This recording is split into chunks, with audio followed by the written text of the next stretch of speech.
people, Deluded, I'm back again. Now, Emery, we had a good Friday because Emery came out the club, people, man. I mean, I had a lot to drink and stuff. I couldn't even make videos, man. I was ecstatic. But, obviously, Emery, I don't feel you was the man to move us forward. Ultimately, the board didn't either, but I thank you for your time being here. You acted with integrity. Whether I agreed with your tactics or not, I think your intention was in your own weird little way to get us back on top as a club. Word to Mustafi, or just get us back moving. So thank you for your time, and yeah, man, you can leave with your head held high and things. In relation to his assistant, I wasn't going to touch on it, but we'll touch on the manager speculation because everyone's going to become Arsenal manager. I mean, can you imagine? We're going to have some dream team of Pochettino, spend 14 million to bring Brendan Rodgers here. Who else? Allegri might come. Who else is there? Marcelino's been thrown into the ring. Arteta wants this thing now. Lombergs might be fighting for it again. So there's some tasty management. Pochettino apparently isn't ruling anything out.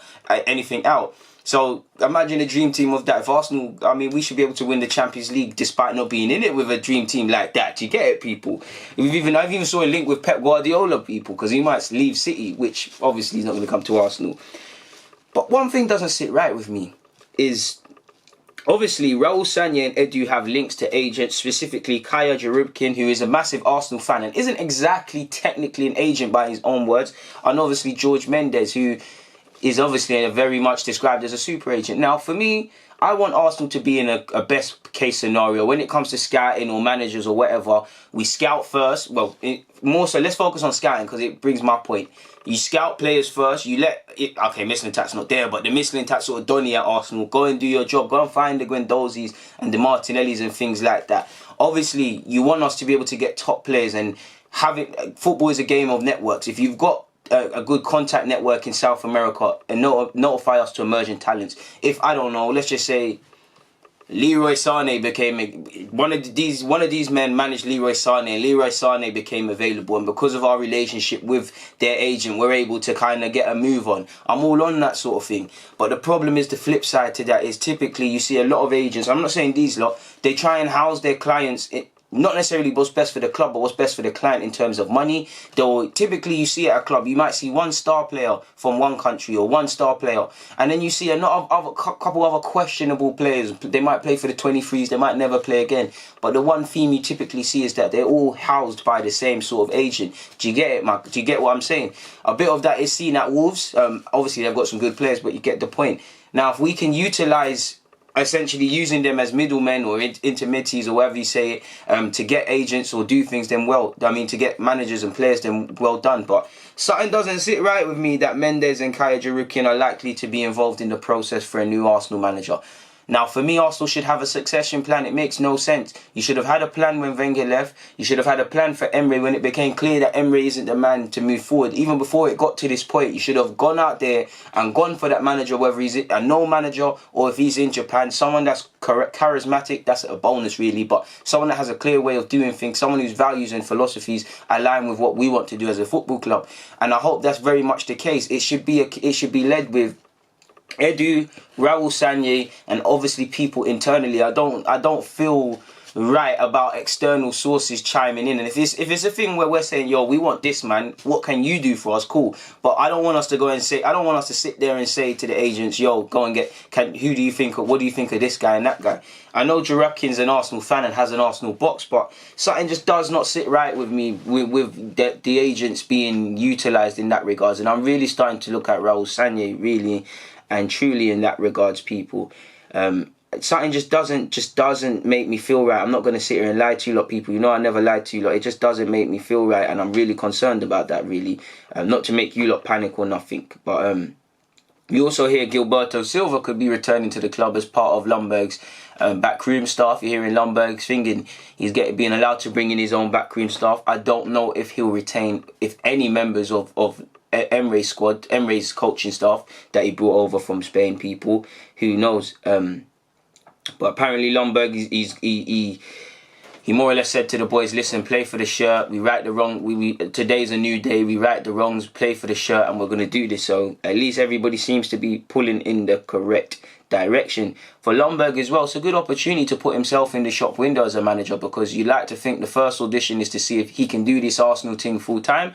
But if it was to be a thing where Lundberg got us top 4 and he got us Europa League final and he still has to leave or whatever because we're bringing in another man, then you got to look at what other jobs he potentially could get, because he wants to be a manager. You've heard that he won't sit around and wait at Arsenal. It's come now, but if the opportunity to be manager wasn't forthcoming, he would go out there and find it, and he's shown that already. He came to Arsenal doing his thing with the academy, got an opportunity to go and be assistant manager at Wolfsburg. It didn't work out, but he relished it. He's someone that will jump in with 2 feet.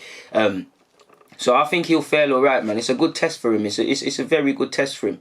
In relation to the names, first of all, it's Brendan Rodgers. Now, I'm not going to lie, people. If you offered me Brendan Rodgers a year ago, he's a good manager. I wouldn't have turned my nose at him, but I would have been like, let's get something else.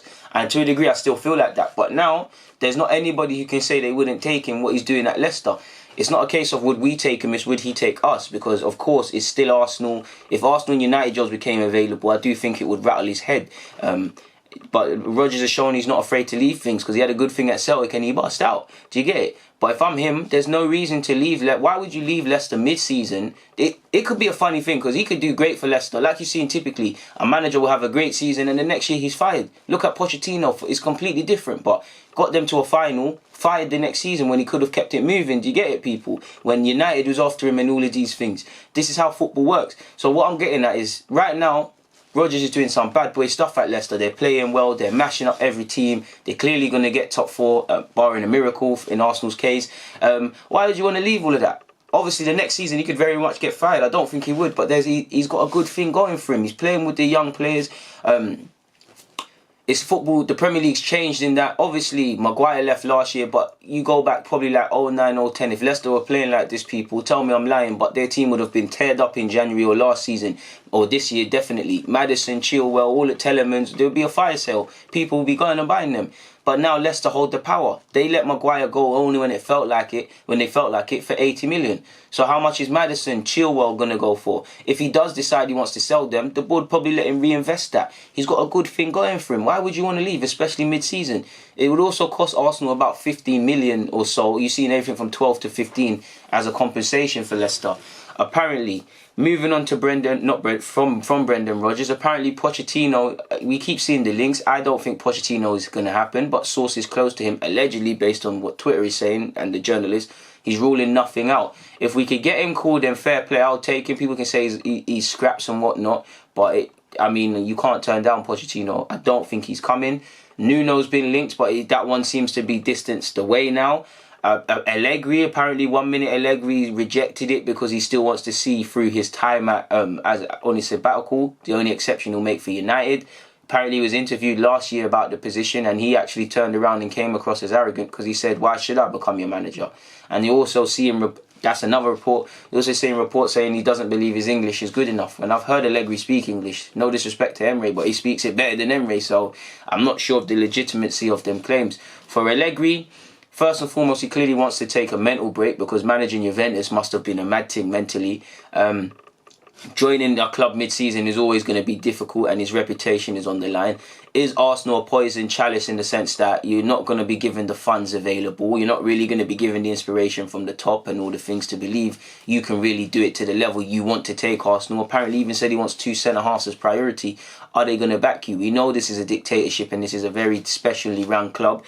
That's probably why Emery relished it, because he'd work within his means. You saw us linked with, I said it last year, when we was linked with Allegri and Luis Enrique. Apparently they wanted significant funds, which you can't blame them for having that, for wanting that to improve the side, because they knew you are gone. Emery, you get the vibe, Emery was like, okay, cool, you what, them man wanted 20 million, yeah? 200 million, yeah? Give me 15, I'll make it happen. That's the sort of thing I think happened, didn't it? So Allegri doesn't seem that's been happening. Simeone links have been happening, not reading into it. Neither am I reading too much into the Eddie Howe one. We've been linked with Marcelino, former Valencia gaffer. Now, he's done good work in South America with, I believe, River Plate's academy. He blooded through a couple players at Valencia this season. Well, before he left, Ferran Torres, Kang Yang Lee, and then there. They've obviously got former Arsenal player Yunus Munsa, who was training with Marcelino's first team at a point. He's in the second string side. Obviously, He's Spanish. He understands Raul Sanya. You can see where that he's out of a job. You can see where that one goes. Not really keen on Marcelino myself. He's a very good coach, but I'm not really keen on that one myself. We've also been linked with Carlo Ancelotti because it's mid-season, and Carlo Ancelotti, out of all the names linked, I think he's probably the most skilled with going into a club very early and working with literally what's there and stuff like that within a quick succession. The other managers might lay their blueprint, but I think going into a job mid-season, early sort of thing, or in a crisis, he's able to work with get what he has to available quicker, sort of thing, working quicker, if that makes sense. Obviously, Carlo Ancelotti, what hasn't he won at club level? I mean, I would listen to Carlo Ancelotti. I think someone like Carlo, he commands respect. People would listen to him because it's Carlo. You can't do that foolishness you're hearing the players do, mocking him with Carlo Ancelotti, mocking accents and things. Of course you can, but you know, certain people aren't going to take things, and he'll command respect from day. So you'd have to be easy with that one. What else is there? The Arteta one's being surfed. Apparently he wants the role again. Apparently he's still disappointed about missing out last year, but he wants it. Pep Guardiola's played quite coy on reports. Arteta, if you believe anything, everybody's the front runner, but it seems like Arteta is the front runner.